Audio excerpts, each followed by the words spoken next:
Lahore chamber of commerce and industries کے آئندہ سالانہ انتخابات کے لیے کارپوریٹ اور ایسوسی ایٹ کلاس میں ایگزیکٹو کمیٹی کے ممبروں کی نشستوں کے لیے فاؤنڈر گروپ کے امیدواروں کی حتمی فہرست منظور کر لی گئی۔ اس ضمن میں میاں محمد اشرف، طارق حمید، میاں مظفر علی، میاں مصباح الرحمان، عبدالباسط، شہزاد علی ملک، الماس حیدر، علی حسام،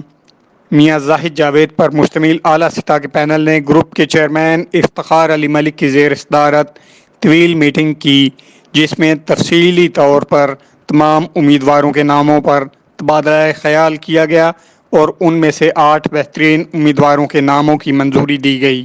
پیاف فاؤنڈر الائنس کی لاہور چیمبر الیکشن 2020-21 کے لیے افتتاحی تقریب الائنس الیکشن آفس مین بولیوارڈ گلبرگ میں ہوئی، جس میں پیاف فاؤنڈر الائنس کے تمام امیدواران کا متفقہ طور پر اعلان کر دیا گیا۔ کارپوریٹ کلاس امیدواران میں ندیم قریشی، میاں طارق مصباح، طارق منظور چودھری، مردان علی زیدی، عبدالودود علوی، ملک ریاض اقبال اور مبشر نصیر بٹ، جبکہ ایسوسی ایٹ کلاس امیدواران میں کاشف بشیر، ناصر حمید خان، مقبول صدیقی، سلیم اصغر بھٹی، شہزاد بٹ، نعیم حنیف، شاہد نذیر اور علی افضل شامل ہیں۔ افتتاحی تقریب میں میاں محمد اشرف، میاں انجم نثار، عرفان اقبال شیخ،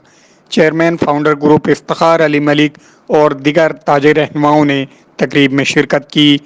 ناموں کو حتمی شکل دینے کے دوران متعلقہ مارکیٹوں کے مقامی رہنماؤں کی سفارشات کو بھی مد نظر رکھا گیا۔ قبل ازیں افتخار علی ملک نے گزشتہ ہفتے سابق صدر شیخ محمد آصف اور سیاسی مشیر وقار احمد میاں کی معاونت سے الیکشن لڑنے کے خواہشمند امیدواران کے انٹرویو کیے تھے۔ اپنے اختتامی کلمات میں افتخار علی ملک نے امید ظاہر کی کہ پیاف فاؤنڈر الائنس کے تمام امیدوار مقامی اور قومی سطح پر معاشی سرگرمیوں کے فروغ، بزنس کمیونٹی کے مفادات کے تحفظ، ترقی اور رفتار کو تیز کرنے کے لیے بھرپور کوششیں اور سرکاری اور نجی شعبے کے مابین پل کا کام کریں گے۔